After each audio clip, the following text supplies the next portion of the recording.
Je m'appelle Natacha, j'ai 28 ans et je suis traductrice au secrétariat général du DDPS.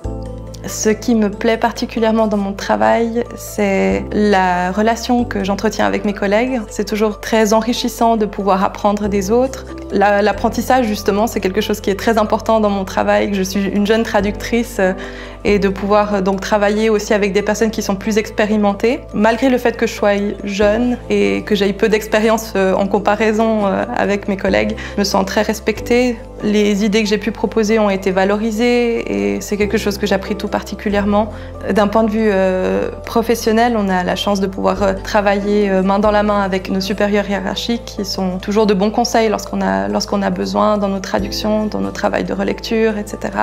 Donc il arrive aussi très souvent que ce soit nos supérieurs hiérarchiques qui nous relisent aussi et qui nous donnent aussi des retours.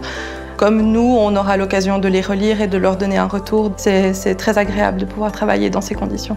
Étant donné que je travaille 2 jours par semaine à Lausanne, à la maison, j'ai la possibilité de faire beaucoup plus de choses, faire tout le nécessaire pour mes engagements, etc. Justement, le fait de voyager autant avec le train, j'ai la possibilité aussi de m'occuper de tout ce qui est administratif et notamment mes engagements associatifs, passer quelques coups de fil et puis envoyer quelques mails, où c'est très pratique. L'ouverture d'esprit est essentielle dans le métier de traducteur, ne serait-ce que pour comprendre le texte, comprendre la personne qui l'a rédigé, pouvoir redonner les idées le plus fidèlement possible, ne serait-ce que créer des ponts entre les différentes communautés, c'est quelque chose qui est important et essentiel dans notre métier. Je pense pas qu'il y ait un type de personne qui devrait travailler ici parce que c'est justement la diversité qui va créer toute la richesse d'une équipe. Je pense que le mélange est un avantage en fait. C'est un échange de bons procédés et ça crée des liens, c'est très enrichissant.